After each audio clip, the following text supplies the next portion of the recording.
Hi everyone, I am the goddess astrologer Jude Hotep and soul coach. I'm going to share the full moon chart with you for today.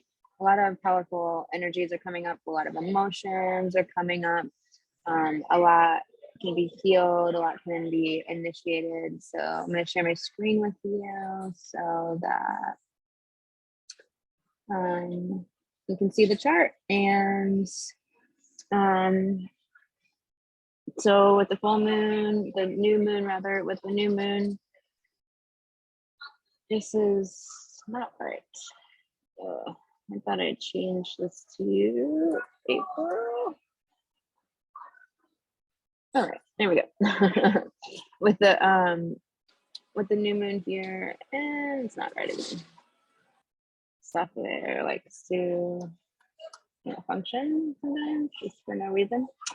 Okay, so here's the new moon. New moons are always when the moon and the sun come together and join. That is why we cannot see the moon in the sky. So this dark moon, it's a time of visioning. New moons are always a time of release as well. We something old falls away for something new to take its place. There must be that space that's available. We have Jupiter and Neptune in the sky and Pisces, and so this is both the rulers of Pisces are there in the signs that they rule, and you can see all these subtiles in the chart. So there's just a lot of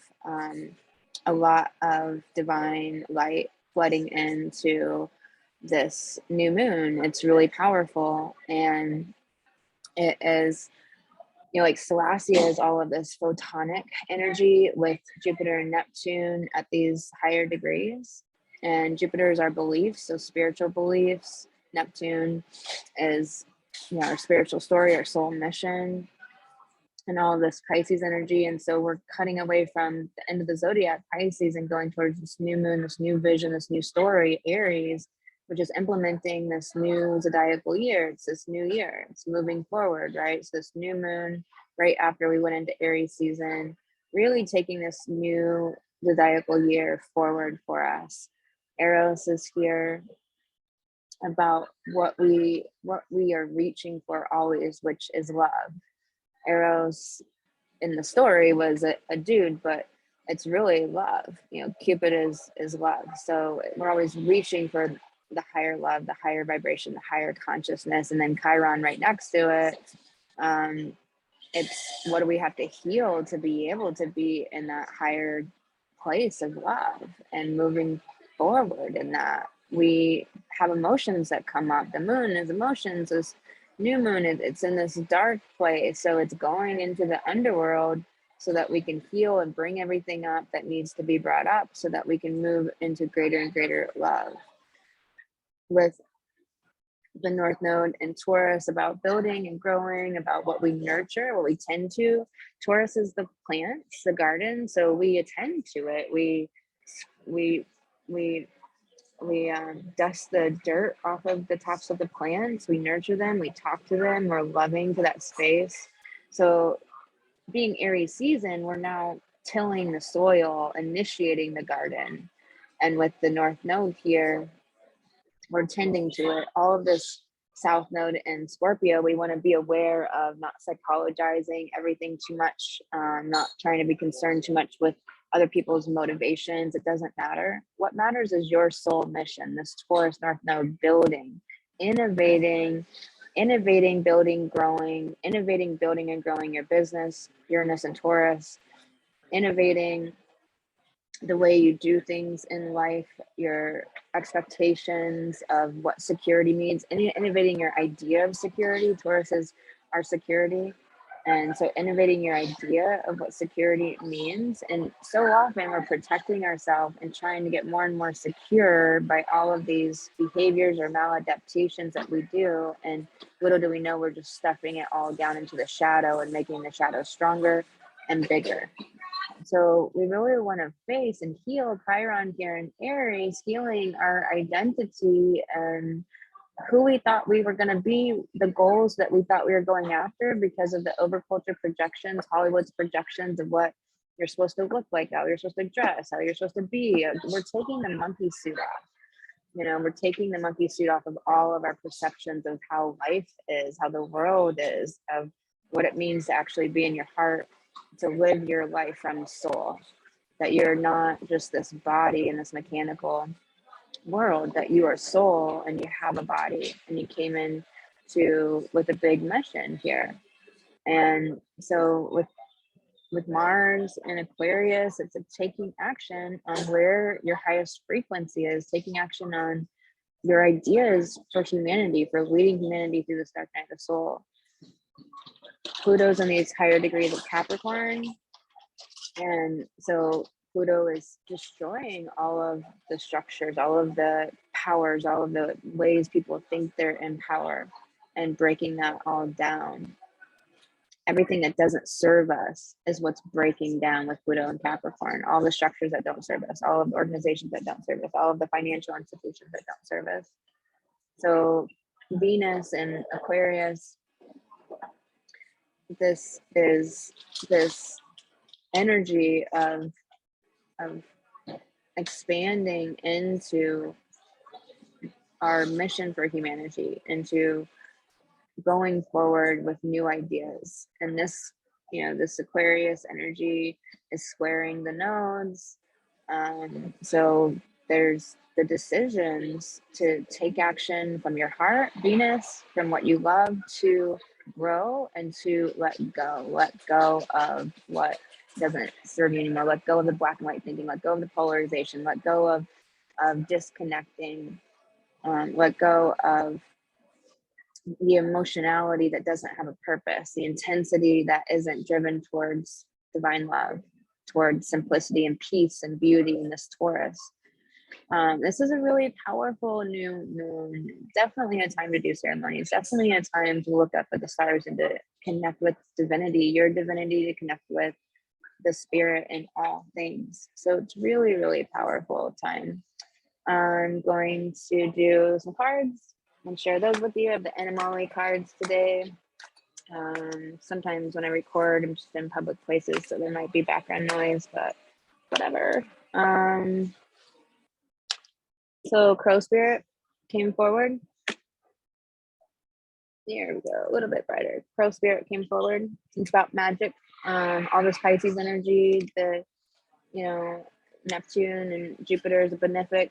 It's in Pisces energy. It's about your spiritual beliefs and moving them forward into action. So it's like co-creating, like Crow is about the magic that you create with spirit, that you're downloaded with your channel, with your ideas, with what's flowing through you, and then you initiate that Aries and take it and put it into action. Nightingale spirit, love is all around you. So remember that even with the emotions that are coming up to purge, they're coming up to be released, that love is all around you, and find it and anchor it in, recenter back into your heart, recenter back into what is your center. And is it being pulled off by other people, by situations, circumstances? And how can you recenter back in your truth of divine love, of being in your heart, going deeper and deeper into your heart?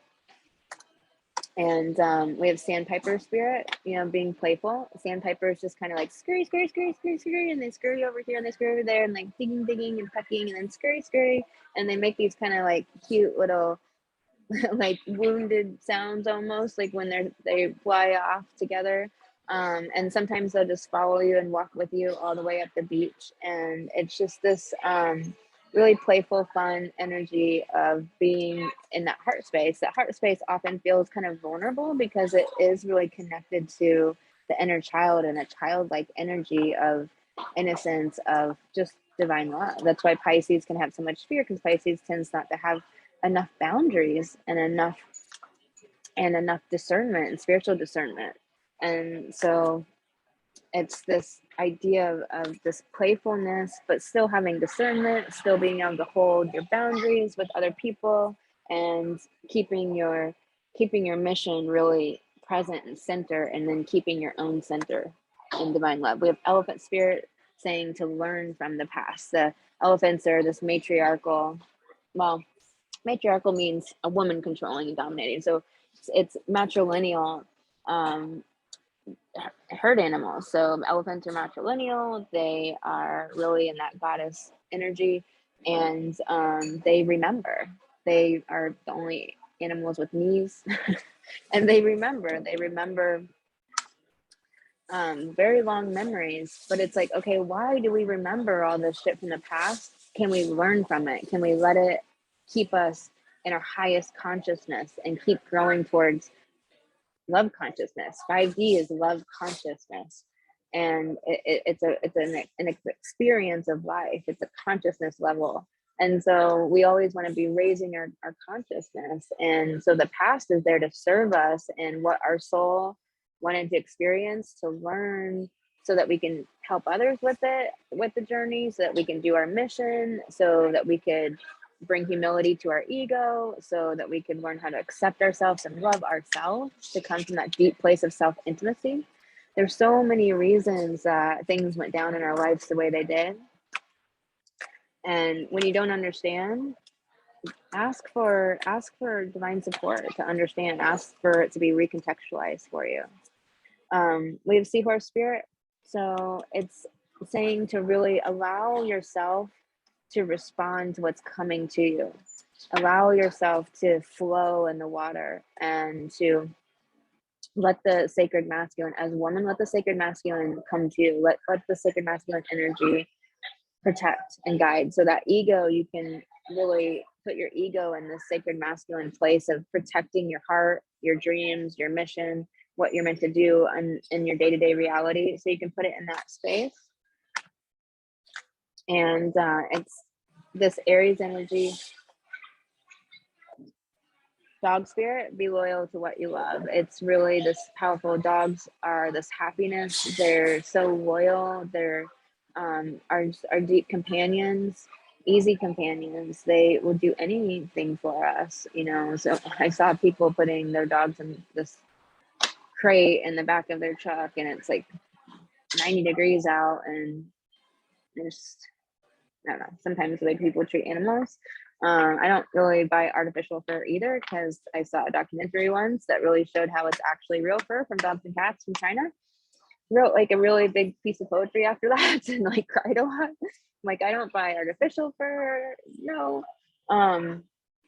And so this like being loyal to what you love, this loyal heart, what you love is in your soul mission, and the good in life and the magic of life and the synchronicities and the divine and the fun and the play and the connections to other people and the sisterhood, and to what brings you that light, what feeds your light, what keeps your joy, what really enhances and grows your capacity to love even more. Sometimes when the shadow comes up and the darkness comes up, it can be, you're just in it. And so it's like, how can you dance and sing, chant, you know, play, read, do something that feeds your light so that you can move through it. Last card for this amazing new moon is Wasp Spirit, that sometimes life stings, that there are a lot of emotions purging up and out to be released, to be healed. So don't stuff it back down into the shadow, making that stronger. We want to face our emotions. And like Goddess Coaching, you can get into a coaching consult if you'd like through thegoddessastrologer.com. And like Goddess Coaching, that's what we do, is you gain emotional mastery to be able to identify your emotions, real techniques to know how to release them and move through them. And sometimes it takes some time to take care of yourself each day, to nurture yourself, to be able to be and implement your soul mission every day. And I take that time that I need. I needed time today, for example, and I just took that time that I needed for myself. And there's no hurry and rush to anything, really. Like, we're really living the dream, like right now. This new moon is really about understanding that we're living the dream now. We're maybe building and growing things, but we have to stop looking at feeling, we'll feel good when we get there, and really just feel good now where we're at. I mean, right now I'm staring at a puppy that someone is carrying like in a side sack. Like, it is adorable. So there's magic everywhere. Like, I personally think puppies should be on every corner, but that's just me. But so they just make you happy and should just be pettable and around and available to make you happy. But yeah, that's one of my policies for society. So just really understanding that it's going to come up, the shadow is going to come up, and to face it, and really be in the willingness to face anything so that you can release it. Last card, set healthy boundaries with the Scorpio South Node. It can be really just a cutting off. You know, it is Mars's ancient home. So Mars cuts things away. So Scorpio can very much just be like, I'm just done with this. I'm going. And it can just end things. And it's like, how do you know that was an amazing friendship? And whatever trigger came up for you was an opportunity for you to heal that and release it and be done. Because all this stuff is past life shit. All this stuff is where we didn't make it through in a past life, where we didn't finish our mission, or we were killed, or we were died, or we were fighting for something. It's from this life, and from, you know, a lot of wounding, from our beliefs, from the way we perceive the world so errantly, which gives us this experience of life, that life isn't good and magical and beautiful. And that's not true. But until we change our perceptions, it can be a challenging thing. So I'm sending you so much love for this new moon. Very, very powerful. I will talk to you tomorrow in the next video.